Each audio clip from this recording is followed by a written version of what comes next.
Showtime. What's up, y'all? Feel Better TV back in the spot, kicking the bobos. Shooting the breeze. You know what I'm saying? I just want to get this episode kicked off now. We got a different topic. We're talking more about politics and the changing eras in different persons. Right now, I want to talk about the 1901 project, which is basically concerned around the near west side, closer to the West Loop and west side of Chicago, concerning the United Center and the redevelopment there, which is another effort for gentrification, if you ask me. And recently, there was a philanthropist and community activist, Jerry Lewis, that was killed over, we really don't know what it was, but he was killed. He was one of the people that was behind that project, which is going to do a lot of renovations and hotels and whatnot in the West Side area, which I really do look forward to that because it was going to bring jobs. It was also going to change the neighborhood at the same time. Jerry Lewis was a philanthropist and a community activist in our areas in Chicago, especially for the West Side, and so I looked at him as a good contributor to, you know what I'm saying, the black efforts in our city as far as making things different, being one of the change influences. I am a conspiracy theorist myself. Now, none of this is proven now. This is just my thoughts.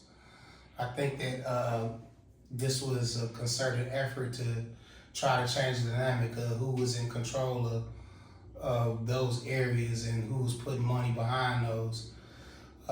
Nothing substantiates what I'm saying. Again, these are all my thoughts. There were two guys that were apprehended and being charged with the death, and my condolences to him and his family. You want to read about him first? Sure. Okay. Jerry Lewis was a prominent 67-year-old developer, general contractor in Chicago. That he shot outside West Madison office March 24th, 26. He was deeply integrated into the Chicago construction community, notably serving as the executive director of 1901 Community Implementation Committee, where he advocated for minority participation in the $7 billion project, 1901, near the United Center. Business and professional background, company affiliation. Lewis was the president of JLL Construction, also referred to as JL Construction Services. Community advocacy. He was widely recognized as a mentor and visionary who created pathways for minority-owned and women-owned firms to participate in major city redevelopments. Key projects. Aside from the 1901 project, he had over 15 years of experience in residential and commercial contracting across Chicago. Again, because he was a quote-unquote minority, I think it was, and again, my thoughts and my thoughts alone, this was all done to try to change the people that did control those neighborhoods. Now, this is all hearsay, and none of this could be true. And if it comes to light that if there are more minority-led companies taking control of the reins after him, more power to them. I just don't like the look of it, and I just feel like this goes along with the other corruptions going along in this city and country. Yeah, I think more have to be found out about this in reference to the theories. I would just watch out on who would control his spot at that point. That's basically what I was getting to, because, you know what I'm saying, for the most part, and this goes into stadium referendums and whatnot as far as cities, not cities, but professional athletic clubs getting concessions from cities as far as building areas, because, you know, we have another area of concern with this going on now, with our local Chicago Bears possibly moving to Indiana because they're not getting the concessions they need from the city. Well, not need, want. Because I feel a certain type of way about all of these things because for the most, for the most part, these are all billionaire companies and families that could fund everything that they have. Because like the Works and the Ronsdorfs own the United Center, but they got a lot of concessions to build that early in 1994 when that came about after the stadium was closed. And because there was a team that had Michael Jordan playing for them, they did a lot of selling out. So they got all of their money back and then some. So now they own that flat out. And they don't owe the city anything. But you know, the areas that those products come about in, they had to pay concessions for taxes and whatnot. And that's what the Chicago Bears are looking for from either Arlington Heights or the Park District if they do build downtown, which I don't see as likely. And those are things that I look at because, you know, you have recent teams that have been moving. Like there's some talk about the White Sox moving to Nashville because they're not getting a new stadium, even though they got a new stadium that's pretty nice and still has taxes that have to be paid on that. And then you have the St. Louis Rams that moved to Los Angeles, the San Diego Chargers that moved to Los Angeles. They share a stadium together with the Rams. And Houston Oilers. There's just so many teams that have moved. And now we have a chance for the Chicago Bears to be one of those teams that's moving outside of Illinois because of trying to hold cities hostages because they're not getting the concessions they need to build their billion-dollar projects that'll only benefit the city and the areas for a short time as far as construction is concerned. And maybe a little bit of long-term benefit from the taxes of people coming in, but these are all seasonal aspects. For the most part, though, those companies are on those concerts, the stadium rights and whatnot. I'm not really a fan of this, and that's why, you know, if my Chicago Bears move to Indiana, I'm no longer a Bears fan. But that's just my view. Well, I mean, the Bears got a good run, no matter where they at. They got a good team. I'm happy to be a Bears fan. I mean, I'm usually a bandwagon fan anyway. Only when the team winning, I really care about it. So like when the Sox won, I was with the Sox. When the Cubs won, I'm with the Cubs. The Bears went to the playoffs, I'm all the way in. And see me, I'm different from most Chicago fans because I love Chicago all the way. I'm a Sox fan first of all, but if the Cubs are winning, that's good for the city. So you know, when they won in 2018, I was happy for them. Well, 2016, I'm sorry. When they won, I was happy for them. You know, I was a little bit haterism in it because, you know, they called me the heckler. But I was like, if the Cubs win this series, they ain't gonna never win another one for 100 years. But anyway, I just think that more concessions, more concern needs to be held when these billionaire owners and companies are trying to hold cities hostages to try to get funding for stadiums that only benefit them in the long run, and you know it's overpriced and outdated for those, not outdated, but overpriced and not accessible for most of the common public that really are the true fans that build that community and that standing. So, you know, that's just my feeling on it. You know, I root for the Bears up until they move to Indiana. Well, if they move to Indiana, you'll have another reason to go and hang out in Indiana. Instead of just going to Indiana Domes and Michigan City and Indianapolis to kick That's it. what you say. I'm going, if I go to Indiana, it's going to be for the Horseshoe or Indiana Domes. It's not going to be for the Bears. I will not support the Bears if they move out of Illinois. I'm a firm believer that they should do the Arlington Heights thing. I would much rather them try to do something with the Park District and stay downtown. and keep it in Chicago, because there's not really many teams or NFL teams that I play in the city that they represent. So that's what I would like, but that's just my feeling. And I didn't want to delve too long on this because I know this is a topic that my guy Rico Chilll is not really a fan of. So I'm gonna move forward into other topics now. And recently there was some rah-rah about Tiffany Henry's father being shot, and I'm hoping a speedy recovery for him. But Tiffany Henry is a polarizing topic, and as she goes into another topic that we'll be delving into in a little bit more depth is how politicians and some athletes and entertainers flip-flop as far as their political allegiances.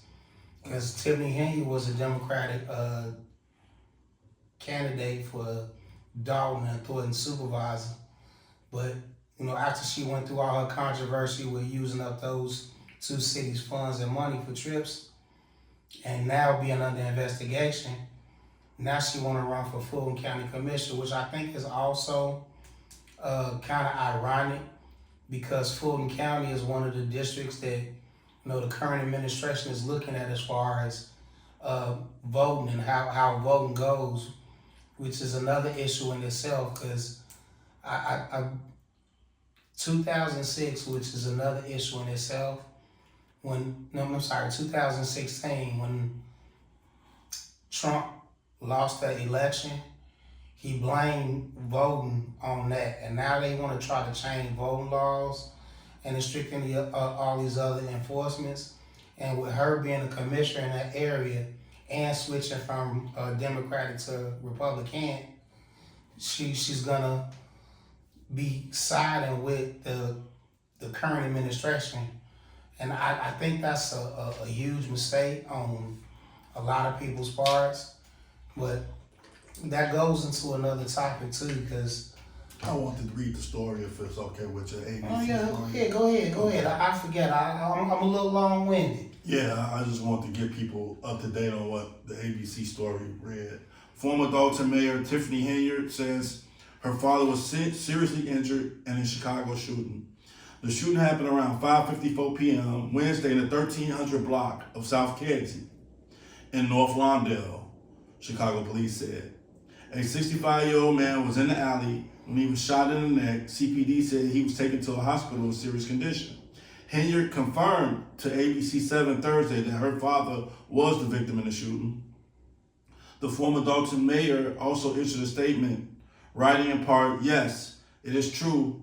My family has been directly affected by the senseless gun violence that continues to plague Illinois. Yesterday, my hero, was an innocent victim of this random and heartbreaking violence. This tragedy has shaken my family to its core, and unfortunately, it reflects a reality that far too many families across our state are facing." No further information about the shooting was immediately available as Chicago police continue to investigate.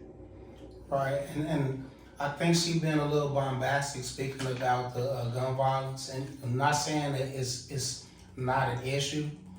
I think she's using that as a means to curry favor with the current administration because, they have all these different policies and adapts they want to inflict as far as changing how people are governed, and they want to increase police presence in addition to their occupational force, which is ICE. And I think she's using that to just curry favor, to just for that base, especially with her moving to Georgia, which is mostly a red state. She just want to curry favor with that particular set. So when the election comes up, she looks more favorable. But that's just my opinion. My take on this that it's a tragedy. Anytime somebody in the family gets shot, especially in a state where you don't know if they're gonna live or pass away, it's definitely something to think about for her family and her not just about politics, but about the safety of your family.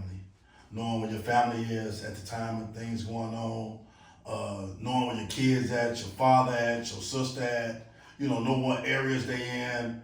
And if I might be off subject a little bit, just like when Jennifer Hudson family passed, they was in an area that was prone to violence. And if you know your family is in an area prone to violence, you probably should, if you have the means to kind of protect them and shield them in another area, it's probably the best solution. I certainly agree with you on that, and especially with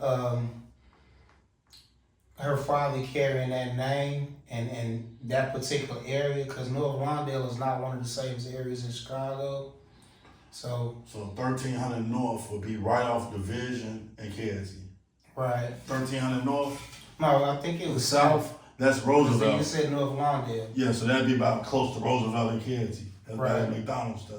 Right. And at nighttime, but that happened in the evening time, about 5:54 p.m. So it get kind of.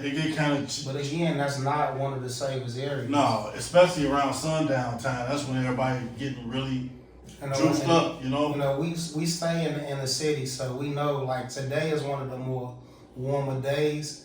That's when a lot of things happen, and it's not just in Chicago; it's across the country. And that's why I don't want to make this a Chicago thing, because I lived in different urban areas, it's around the Midwest in Michigan and Indiana and in Wisconsin. So this is not just something that's particular for Chicago. It just gets blown out of proportion because it is Chicago. And that's usually something that happens with most of the Democratic run areas. Not saying that it's particularly a political thing, but that's one of the jumping points for the Republicans. So I'm not a Democrat myself. I don't prescribe to any other parties. I'm an independent myself. So I look at both of them as two wings of the same bird. So I'm not one for the Democrats, and I'm not for the Republicans either. Mine is more a practical thing, separate from political. If you like a well-known person, then your family is prey open to people kidnapping them and doing all type of crazy stuff just for money. You might have money, you might not, but it can happen if you're like, let's say Daley, Rahm Emanuel. I was riding my bike. No, I was riding to work on Augusta. I saw the mayor riding his bike, but he had like 4 or 5 security guards with him. Exactly. So, if you're in a position where you are a special person that's doing a lot of things in the city, you probably should have security for you and your family. And see, I think that she used all her cachet with that Thornton Township thing. So, and I don't know her relationship with any of her family, so I can't speak on any of that, but that goes towards what you were saying though, is putting some type of protection around them. Yeah, you don't want your family subject to whatever things that people threaten you with. Like I know that a lot of people in Congress get threats, and now they move accordingly. Candace Owens, she get threats. Mm-hmm. Tucker Carlson, he get threats. So I'm sure they got something in place for their families to be protected. And I'm certainly with all of that, because again, I'm not an advocate for violence myself. So I think that responses should be in regards to whatever the actions are. So, I don't know the situation with, I think his name is Mr. Henry, but if not, Tiffany Henry's father. I don't know the situation, but I'm wishing the best for him and her and all of their family members. The same here. Now, what I did want to ask you though, Mr. Thesaurus Dictionary Man, can you look up what Tiffany Henry is doing in Fulton County, Georgia? Okay, you want to talk about that? A little bit. Okay. Then we can go into the other topics, because like one of the other things about it is delving into another topic that we both agree with, is how it's a lot of flip-flopping with allegiances as far as political parties, because you could say one thing and be another. and two, well, recent entertainers that are in the news now was like Chilll from TLC and Nick Cannon. You know, they talk a lot about black issues, but they support MAGA. Okay, so this come from Fox. It says a controversial politician from up north who dubbed herself super mayor has relocated to Metro Atlanta and now wants to serve on the Fulton County Commission. Well, we know Tiffany Henyard is the lone GOP candidate for South Fulton County District 5, hoping to land a seat on the Fulton County Commission. Henyard has a contentious history in politics. However, after she was ousted as mayor in Dalton, a Chicago suburb, following several years of controversy over her behavior and spending of taxpayer dollars, including a 2024 FBI corruption probe, despite the probe, no charges were filed against Henyard. What they're saying, I'm aware that there was an investigation. Gillespie pointed out that Henyard lost her mayoral seat in February 2025 and quickly registered to vote her in Georgia. She registered to vote here in Georgia on February 27th, which would give her the qualification in order to meet the letter of the law in terms of what standard is. So far, the Fulton County GOP hasn't mentioned Henyard's candidacy. Additionally, her newcomer status presents a bigger issue which Gillespie anticipates Democrats will exploit. And again, that's what I'm saying is like the flip-flopping that's going on. And it's not just with celebrities, politics too. And that's part of the thing that I'm not really firm believer in either one of the parties as they stand now, because most of them are getting paid by the same lobbies and the same corporations to introduce policies that benefit them more than the common people. And I see her as a long list of the people that are like that.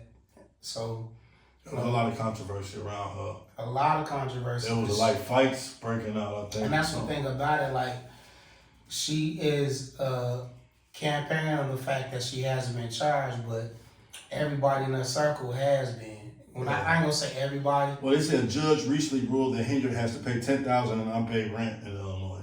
Right, and the thing about it is what she did while she was here in Dalton and Thornton. She was basically bankrupting those already. Emptying the coffers, they call it. Right, it was already impoverished areas, you know what I'm saying, in the suburbs of Chicago.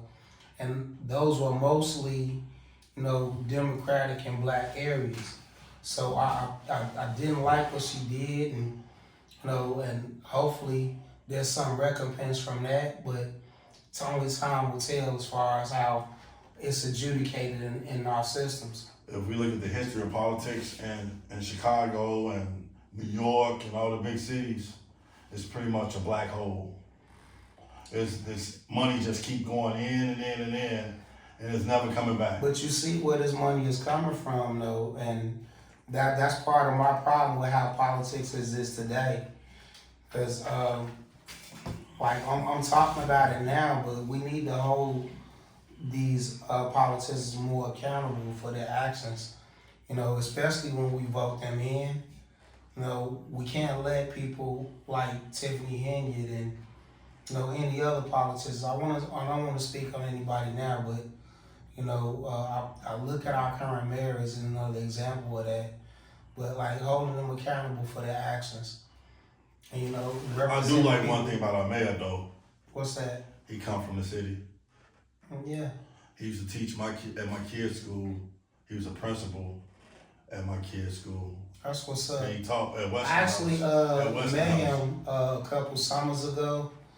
He was, you know, while he was doing his mental health promotions, I went to a meeting that he had about that, and you know, I never spoke about his politics, but what he was, the initiatives he was putting forth as far as men's mental health, being an advocate for that, I really appreciate him for that, because that's something that you don't really hear talked about a lot, especially as far as black men are concerned. Yeah, like just like Harold Washington come from Chicago. You know, he came here, lived, family, Great mayor. and now you know you got him. He come from Chicago. You will hope they will do the best in the best interest, which is within their power, because some things are.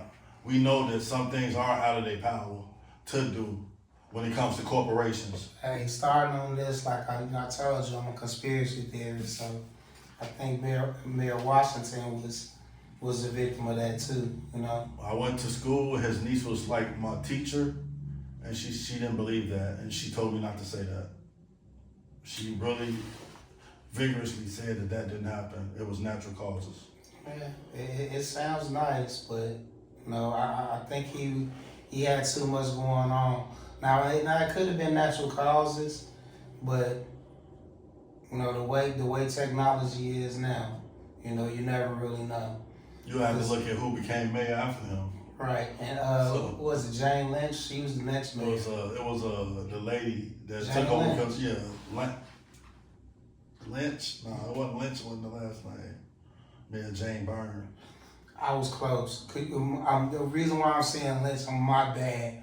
She was actually the principal that took over at Melody once when I was Jane Byrne. I remember her when she came to Cabrini. That's why I know for sure, because she came and moved in the projects for a day, and I saw her. I'm like, man, she moving in. It was only for a day. It wasn't long. She wasn't there for a long time. She wasn't. I mean, it really haven't been any long-term mayors after Harold Washington since David. You had Sawyer after her. No, but David was the only one that had an extended run. Yeah, him and his father. Rahm Emanuel tried, but he wasn't gonna make it. Yeah. And once they sold Kickin to some people in Dubai. Right. When I take it in they sold parking spaces. Yeah. Which is wild because they got it for a steal. 99 years. Right, and they the ones that's gonna profit off of what should have been benefiting the city. So. And that's retarded. And wasn't that David that did that deal? And then he got out of office real quick, real quiet. And this is another conspiracy theory. I talked about this with Enormous Johnson before, because it's a TV show with Kelsey Grammer called The Boss, where basically he was the mayor of Chicago, but he was going through dementia and everything. He was basically a corrupt mayor, you know, typical politician. My bad, typical politician. But he was doing all these dirty deals and whatnot, but trying to hide the fact that he was going through health issues. Because one of the crazy things about it is, like, ever since Mayor Daley stepped down, you haven't heard anything about this guy. You know, you don't even hear about his children. So I think that's something that I'm gonna talk about in the other episodes too. How entertainment does mirror reality, but you have to look at it closely. Okay, you want to get on the Chilll?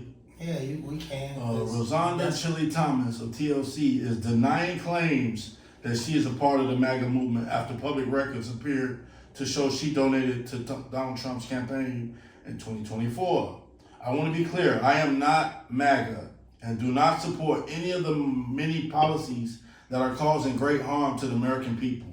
She began her post. I made a mistake too many make. I did not read the fine print. I thought I was supporting causes against human trafficking and for veterans, she continued. She added two things I care deeply about is my dad is a veteran and everyone knows I love children. I have learned a valuable lesson and ask for grace as I navigate this. Love, Chilll. That's dope. Did you want to talk about anybody else? I know you said Nick Cannon. Yeah, Nick Cannon. So about this one, it's like reading the fine print. If it's true, you probably should read the fine print. I mean, it's a lot of things that says that children that was being, you know, with the pedophile thing. So like that came out. So like if she loved children, she kind of should have put two and two together. But each their own, you know. I'm gonna need you to add allegedly with the pedophile thing. Yeah, no, it's in public record. That's actually in public record in the Epstein files. Just for me, just say it. Okay, I said after I say the next thing. Okay. So she been doing this for years for veterans, but she did not know that they was connected to pedophiles, allegedly. That word, yay. Allegedly. But why did it go into public records with the court and Congress that these files had to come out, and his name is named over 30,000 times in it? Hey, bro. If it looked like a duck, if it quacked like a duck, it's probably a duck. It might be a mallard, bro. Oh no, man, ducks. You know, mallard is just another word for duck. Duck, goose. No, sometimes you have a goose in there. Goose is no, but I said mallard though, because mallard is just another word for duck. Yeah, I'm not claiming that anybody did any wrongdoing, but it sure looks pretty suspicious that it's always a war every time somebody bring up the Epstein files. So we'll leave it at that. Nick Cannon, we're gonna check into him. Nick Cannon, let's see. And MAGA, I guess there's nothing wrong with being that. I mean, if you that from the beginning. Those are your personal political leanings. And like for me, especially I think once you change the tax brackets, it's more about protecting what you have than actual policy. Because when you're not living like the average person, you know, making the $40,000 to $70,000 a year, you know what I'm saying? When you bring in home millions each year, you more trying to protect all of that than you are trying to set something up for the average person. Because like what I look at with Chill's contributions and even Nick Cannon is more about charitable efforts to try to get money back as far as not pay as much tax as everybody else. Because remember during Cheeto Laney's first election when he got on stage, when he was debating Hillary Clinton, she was saying how you don't pay taxes. And he was like, yeah, that's smart. And I think that's mostly what that goes to. Like, people with a lot of assets trying to protect those assets, by donating to the people that are in the same tax brackets as them. Well, the thing is, I met him. Well, I didn't meet him. I saw him when he was doing Chirac on my block again with Spike Lee. You talking about Nick Cannon? Yeah, Nick Cannon. He was in Chirac. Right, I know. He was on my block. He had his head all shaved, tough guy look, but he got a certain way he felt about Chicago too. You know what I mean? Say that, because I didn't know that. Yeah, he tried to go deeper. Let's go deep. So.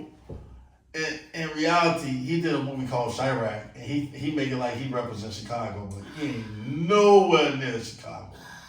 So like, if you think about it, he's just straight Hollywood, bro. I mean, straight Hollywood. And then again, that go into protecting your assets. And then see, this is another thing. Get his statement too. Go ahead. Okay, Nick Cannon is getting candid about his political views. The comedian producer was joined with Amber Rose on a recent episode of the show Big Drive, where he called the Democratic Party the party of the KKK. After Rose claimed the Democrats don't care about black people, don't care about the people of color, and the Republicans do. I agree with you 100%, said Cannon. The Masked Singer host continued, people don't know that the Democrats are the party of the KKK. People don't know that the Republicans are the party of the free slaves. I mean, both of you, and I have some conservative views. You're just a little bit more outspoken than I am. And honestly, I don't subscribe to either party. I rock with W.E.B. Du Bois when he said there's no such thing as two parties. It's just one evil party with two different names. I mean, he said a lot of things too, like, especially towards the end of that. But when he tried to demonize the Democrats. I call them Democrats and Republicans. That's just me. I know where he's coming from because It was a while back where the Democrats used to be the Republicans and the Republicans used to be the Democrats. Exactly. It was a time where people didn't know, but maybe that's what he's referring to. But you can look at the actions of today with the corporations and the Medicaid, and you can just look at the results of who's doing what to people and taking away what, and who's getting the big breaks. He's a part of the people with the big breaks. And that's what I was talking about too, about protect the assets. Now, when we go a little deeper into the different cuts and whatnot, it doesn't benefit the average person, you know, and nobody actually looks at that part of it. Man, you got grandmas out here don't know how they gonna pay their medical bills. They don't know how they gonna pay for their food. They don't know how they gonna get like whatever they need that they had before this run of the big quote beautiful bill, allegedly beautiful. I feel bad for the people that voted for them because they got bamboozled. They got hoodwinked. See, and I want to say I feel bad for them, but I feel bad for them. They've been being told about this for 2 different seasons. They Actually, 3 different seasons, because when Trump initially got... Kamala told them exactly what was going to happen. Everything she said on that stage when they debated, it happened. But like I was saying initially, when Trump ran for office in 2016, well, not 16, what was it, 2012, after Obama got out of office, when he won that election, it was all of this was being said at the same time, but nobody really paid attention to it. I think Obama did 2 terms from 2008, right? 2008 to 2012. 2016 was yeah, the second. 2016. My bad. And when he won in 2016 against Hillary Clinton, all of this was being said at the same time, and these people still voted for him. And after he won that election, he still enacted all of the things. He did his best to tear down the Affordable Care Act. That was his main purpose. And he didn't get it accomplished in his first term, but with the government shutdown recently, he was able to get that done now. And this has been the longest government shutdown for the TSA not getting paid. So right. Really... And again, these are all policies that, you know, I call him Chilll because, you know, I'm not really a fan of the guy at all, especially now that he's the president, because I feel like he's doing everything he can to enrich himself and distract from all of the money making things that he's doing, him and his family. Because like Jared Kush is still working with the Saudis. You know, his sons are still running his companies. It seems like for every $5 he give you, he take 10. Man, I like that. Let me write that down. I mean, he say, "Oh, I'm gonna give you $5." Next thing you know, you giving up 10. I'm still waiting on that tariff money. The $2,000 check, Doge, the $5,000 tariff. You got the tax breaks. That's supposed to be big, right? So, and the tax consultant told me, well, you get this much for your tips, and it's still like I'm getting less back than I ever got back in my whole since I've been filing. And that's the thing, like they show you their right hand, but they show you their right hand, but they hide what they're doing with their left. So. And it's not to demonize them. It's just the facts the system is that people do not have benefits, but certain people is paying for these benefits for people to have this. And see, speaking of the benefits, because like me, I stand firm on the Affordable Care Act. That was something that helped me out greatly, and I'm really suffering as an individual because it's not in place now. But when you look at all of our representatives and, you know, people that's supposed to be representing us, once they get in office, they get lifetime benefits. So they're never worried about having to pay for health care once they get elected. But this is something that the average person has to deal with daily. Yeah, I mean, I feel bad for, like, when I'm at the store and I see women and they got enough for their food. They got people at the hospitals. I went to the hospital, I went to a clinic visit, right here on Madison and Hamlin. Mm-hmm. I went to the office. It was nobody in there. Because you cannot go in because you got to have medical insurance. Right, exactly. So everybody was probably at the county. Because that's where you can go if you don't have nothing.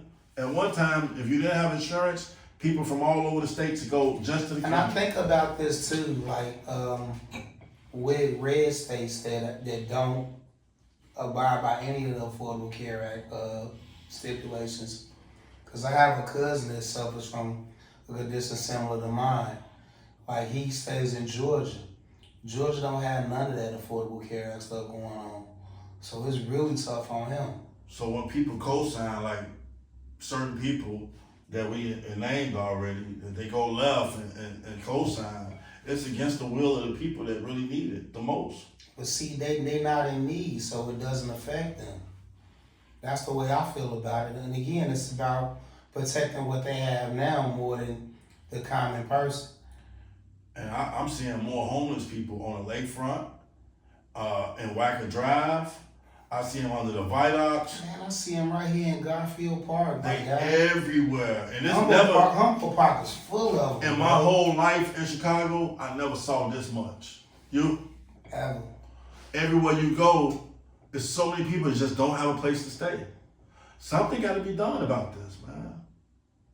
Something got to be done. Maybe we come up with something, some type of program or something that can help people get on their feet. Well, but they say mental illness is a part of that too. What they need to do is put those protections back in place for the Affordable Care Act. Because once that's in place, people being able to take care of their physical and their mental health will be a lot more accessible.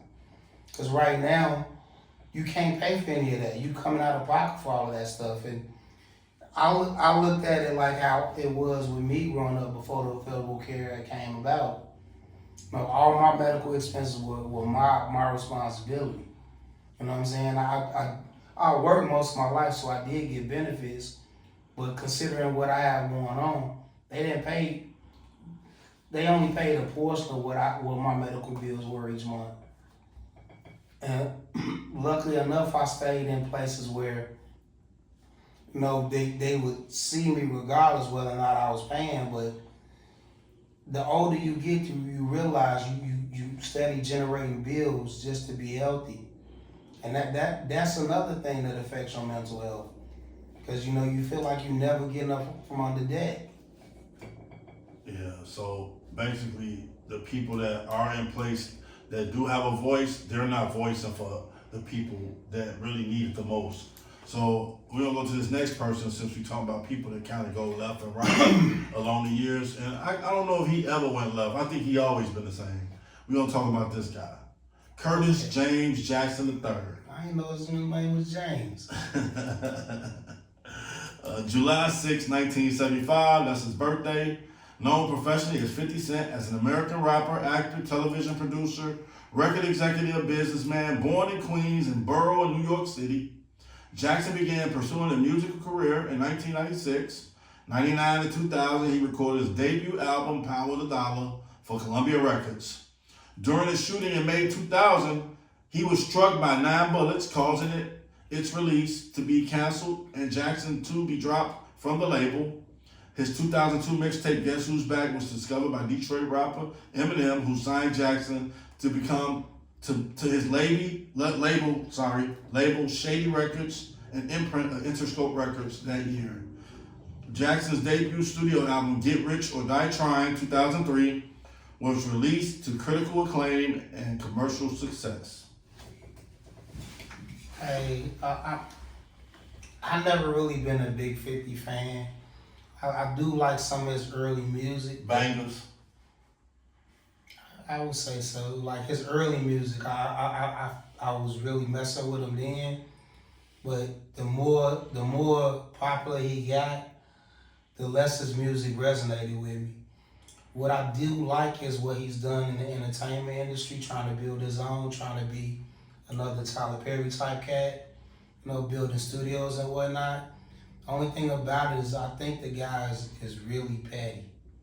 You know, I think that, you know, if anybody's saying something against him, big or small, you know, he gonna hold a grudge against him forever. Cause like he still. You're not saying nothing against him, right? I think I am. But like he's still beefing with Ja Rule, and Ja Rule ain't really doing much. Moved on with his life. Yeah. You know, he's still beefing with Rick Ross, and even though Rick Ross is still a force, you know, I just don't see the purpose of it. He mended fences with Fat Joe because he was beefing with him, but I think Fat Joe was the one that mended fences with him. But like with T.I. I think that's gonna go on for a while.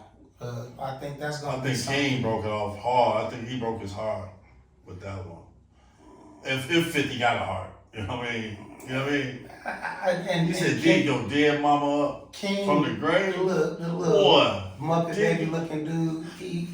He's funny to me. He might be looking funny, but he said something pretty deep. You know, he said, "Dig your dead mama up from the grave and take a picture." And I think I'm not one for that type of disrespect. Yeah, you know what I'm saying? Yeah, that's going low. But he been going low on people for a long time. I don't think he ever talked about anybody's dead relatives. No way, he did boo-boo on Irv Gotti when he passed, which I thought that was extra petty too. But I don't know, man. I'm not one for that type of energy. I think you read what you saw, bro. Like if you gonna go around messing with people, I'm not one for that type of energy. Some little kid gonna come at you, a YN they call it. They gonna come at you, and they gonna holler at you. They gonna holler at you. And you gonna be too old to be going back for the youth. I'm not one for that type of energy, bro. What about the country album? Who? The country album. His other son put out a country album against him. You know, like a country song. Who? It's a red one. No, the other one. It's another one that put a country music song out for. He got so many sons, man. I don't know. You don't beef with a man with that many sons, bro. Yes. Hey, but Damani. I like Damani is dope. Man, he took it mentally. He really went into the mental psyche of 50 Cent. I like Damani is a good artist. Like I never heard no song other than this song. No, I heard a few different songs from him, and I don't know any of them by name, but I think he's more introspective than any of his other children. And he really went into the mental. He said, you don't like women. You really don't like women. You just mad. You don't got nobody to love you. Nobody really love you. Your mama didn't love you, so now you can't love no woman. He really went into the mental psyche of that dude. That was deep to go there because, he only had his mama for a short time. So he don't have no idea what love is. So he tapped in on that. Man, could you, that was just mind blowing. I heard that, I was like, wow. That wasn't even an insult. That was just an insight. You know what I mean? Like I said, he's more introspective than a lot of the newer rappers too. Because like I've said this before, I think a lot of the current music that we have now is a lot soulless. It doesn't have a message. So that's why I like Damani more than King. But as far as T.I., I think T.I. had a message for a little while, but I think now that he's going through his different issues as far as the lawsuits and not being able to act because of what he was going through with his wife, he's more into just like closer to like Kanye, clickbait, bro. That's why he beefing with 50 Cent. Oh, you talking to stay relevant? Yeah. So when an artist ain't got it no more, they gotta figure out a way to become relevant again. So they do something out the ordinary to grab everybody's attention. Right. And he want his kids to get put on. So, that's a two-edged thing now. You want your son. Sword. That's 3, because he got, 3 sons. I'm saying double-edged sword. Yeah, that's a quadruple sword. God damn it, bro. Why you keep stealing my No. So yeah, that's definitely and then you gotta really look at the black family. Remember that block that it's always one guy that got a whole bunch of brothers and cousins and uncles. You mess with that one guy, everybody coming out the house to get a piece of you. Mm-hmm. You ever know them type of blocks? Yes, I've been around that. I know the block on Leamington had a family like that. They didn't even have regular orange juice in the refrigerator. All they had was liquor in their freezer. That was what They ain't had no time, bro. they ain't have nothing but liquor. Man, that's the type of family they was. And you mess with one, all of them coming out to get you. And they will fight each other, but if you jump in, they'll all fight you. See, and I remember families like that, but that wasn't on the block that I resided on. Yeah, well, that's what I'm saying about T.I. and the 50 Cent thing. But again, 50 should, he got everything. He a billionaire, almost or whatever. See, and this goes towards what I was saying, or what I was talking about earlier, is more about protecting your assets and building those assets. And I think, especially when you get into different realms as far as entertainment. So did he really go left? Who? 50 Cent. He always been like that, right? Hold on. You mean did he really go right? Did he go right? Correct. We red and blue, left, right. I get mixed up sometimes. Yeah. You it's getting saucy too, so you know. Yeah. So you think he went right? I think 50 is 50. He always did whatever was in his best interest. Right. That's mostly what it's about. It's not about whether or not he riding with whatever's gonna get him paid. That's his main mission. Everybody he ever messed with, he got beef with. And he never let that beef go. He got hit with Mayweather, talking about he couldn't read. Man, stop, man. He can count money. He proved it though. He count money. Count money ain't really a big thing. He read the numbers on that dollar bill. That's really not a big thing. Oh, okay. Cause like when I look at like Mayweather is another example of somebody that's only looking out for themselves. Cause like I talked about this before, and I'd like to be one of the founders of a credit union. But like I think more of us should try to get into trying to figure out how to fix our situation. You know, as far as building financial institutions that could put out teaching lessons and buy back programs in the community, buy back buildings, buy back infrastructure, all that, helping people get their lives back on track. That's one of the things that's preventing our communities from getting ahead. Is because like when you see other communities, especially with like Asian communities and things like that, because they don't really vote much. No, they spend the money the right way. Man, look at Chinatown. Especially and not even just the Asian community, because like that's still Asian though. When you talk about the Indian communities, you know, a lot of them don't really participate politically, but they do participate financially, and those financial contributions secure what they have going on for their different communities. Because we don't really participate that way, that's the change in the dynamic in our neighborhoods. And I go towards what we was doing yesterday, because like I said, I patronize mostly black stores. And we went to 40 Acres. Give a shout out to him, man. 40 Acres, you know, City Market on Chicago Avenue in Chicago. Fresh Market. Oh, okay. 40 Acres Fresh Market. Fresh Market. I said City Market. My bad. He corrected me. Yeah. We talked to the owner. Yeah, but like I'm a big proponent of spending money where you appreciate it. And we left a good review on Google for her. Yeah, well he did. And like again, I support anybody that's doing something that's not just for themselves. And like we need to have more stores like that, because we mostly, especially in the cities, we live in food deserts where we don't get good products on a regular. And I appreciate 40 Acres Fresh Markets for the initiative they have going on. I'm gonna put their address out if it's all right. Go ahead, man. Let's see if I can find it. Pull up the thesaurus.